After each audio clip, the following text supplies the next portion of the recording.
All right, let's talk about Freida McFadden's psychological thriller, The Housemaid. This book has a twist that is just jaw-dropping. We're going to break down exactly what makes it so good.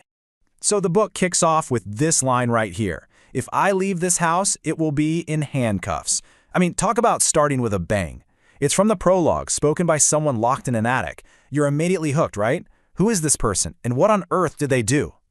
Look, there's a reason The Housemaid is a #1 bestseller. It's got one of the most unbelievable twists you'll read in a long, long time. So that's what we're going to do here. We're going to pull back the curtain and see exactly how the author McFadden pulls it off. How does she build up to that big reveal? Okay, so here's our roadmap. We'll start with a desperate arrangement, then see how the perfect family unravels. After that, we hit the ultimate betrayal and uncover the prisoner in the attic. And finally, we get to the good stuff, the housemaid's revenge and what happens in the next house. Let's jump in. All right, first up, a desperate arrangement. This is where we meet our main character, Millie. And when I say she's having a bad time, that's putting it mildly. The woman is an ex-con. She just lost her job, and she is literally living out of her car. So you really got to get this about Millie. She is absolutely desperate. She's on parole, which means any little screw-up, and she's right back behind bars. So when it comes to finding a job, she really can't be picky. And it's that desperation, that feeling of having no other options that leads her straight to the Winchester's front door. The whole interview with this wealthy woman, Nina Winchester, is just weird. The house is a total disaster, and the room she gets offered, it's this tiny, cramped attic room.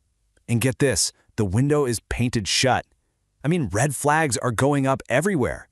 But for Millie, think about it. A roof over her head, even a creepy one, beats sleeping in her car. So yeah, she takes the job.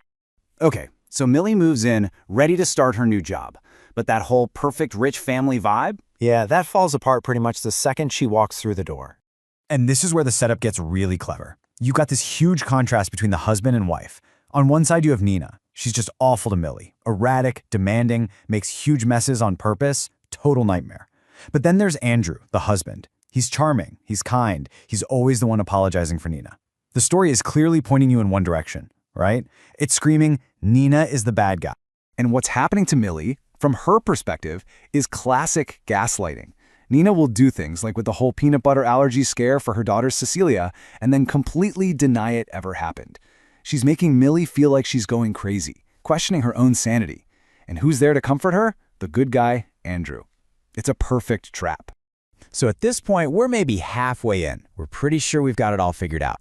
We know to root for, we know who the villain is, and that is the exact moment when everything gets turned completely upside down. It was all a lie. Seriously, everything you thought you knew, forget it. Every single thing was part of a plan. And bam, the perspective just flips. We are suddenly reading from Nina's point of view, and she says it plain as day. He's a monster. Andrew, the charming, handsome husband, he's the real villain. And Nina's been his prisoner this whole time.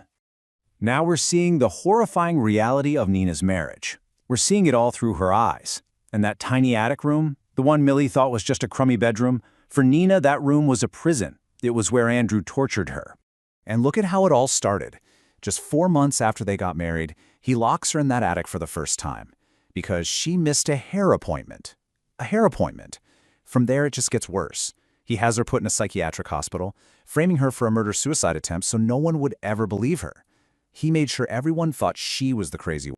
So this was his twisted system, his method of control. He'd find some tiny little things she did wrong, lock her up, torture her psychologically and physically, and then gaslight her into thinking she imagined it all. And because he'd already had her committed, who was going to believe her? It was a truly perfect, horrifying trap.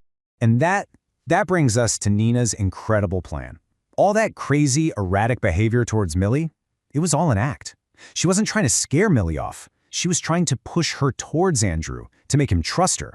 She went looking for an ex-con, someone with nothing to lose, because she didn't just need a replacement. She needed a weapon. She needed someone who could actually handle him. So the climax kicks off when Millie finds a hidden camera in the attic and finally sees the truth. Andrew, of course, tries to make Millie his next prisoner. But he made a huge, huge mistake. He has absolutely no idea who he just locked in that room. Oh, Millie doesn't just fight back. She completely flips the script. She finds the pepper spray Nina left behind for her. She manages to lock Andrew in his own prison, and then she starts using all of his own twisted torture methods right back on him. In this quote, this is just perfect. When he begs for water, she says, maybe next time you should leave the girl you lock in the room with more water, so some will be left for you. It's just perfect poetic justice. He's totally powerless, and she is in complete control. So, what happens after all that? How does this whole insane story wrap up? Well, it ends with freedom. Andrew's death ends up being ruled an accident, and they get some unexpected help from his own mother, of all people, who knew what a monster he was. So Nina, her daughter Cecilia, and Millie all walk away, completely free to start over. But wait, it's not quite over. In the epilogue, Nina actually recommends Millie for a new housemaid job. But when Millie gets there, she sees a suspicious bruise on the arm of her new boss. And you get this feeling that Millie's work isn't done. She's not just a housemaid anymore. And that's the thought the book leaves you with. Millie has a new mission. She's not just cleaning floors, she's helping women escape men like Andrew. It really makes you wonder, doesn't it? How many other women out there need a housemaid just like Millie? Look, if you want to experience every single shocking twist and turn for yourself, and trust me, you do, you can download the complete ebook of The Housemaid right now. Just head over to Digson.com.